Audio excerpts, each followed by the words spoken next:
Κάθε μέρα οι μαθητές έρχονται αντιμέτωποι με τον εκφοβισμό στο διαδίκτυο. Όμως, το να νιώθεις ασφαλής δεν θα έπρεπε να είναι πολυτέλεια.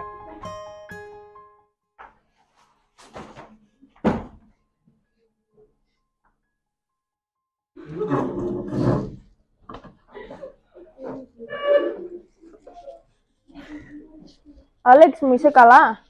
Ρε φίλε, μην τα βάλεις κάτω. Να δούμε τι μπορούμε να κάνουμε. Παιδιά, έχω μια ιδέα. Θέλετε να κάνουμε μια ομάδα υποστήριξης, γιατί είμαι σίγουρη ότι κι άλλοι να περνούν το πρόβλημα. Ναι, πολλά καλή ιδέα. Η αλληλεγγύη και η φιλία είναι η δύναμή μας απέναντι στον εκφοβισμό. Με την υποστήριξη μπορούμε να κάνουμε τη διαφορά.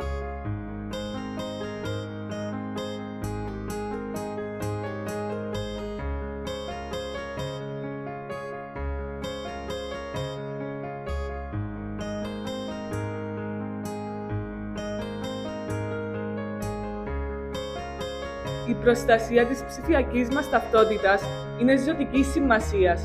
Κάθε μας κίνηση στο διαδίκτυο αφήνει ένα αποτύπωμα.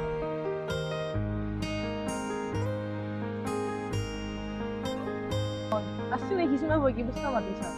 Τι θα μπορούσαμε να κάνουμε για να διαδώσουμε όλα όσα μάθαμε για την προστασία της ψηφιακής μας ταυτότητας?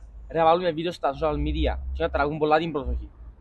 Σωστό. Ένα βίντεο θα ήταν πολύ καλό για να τραβήξουμε τα βλέμματα.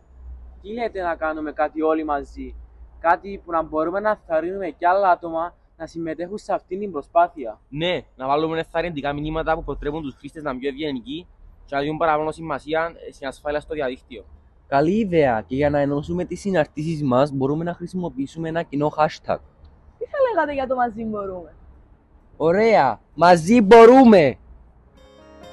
Με τη δύναμη της ομάδας μπορούμε να φτιάξουμε ένα διαδίκτυο ασφαλές και θετικό για όλους.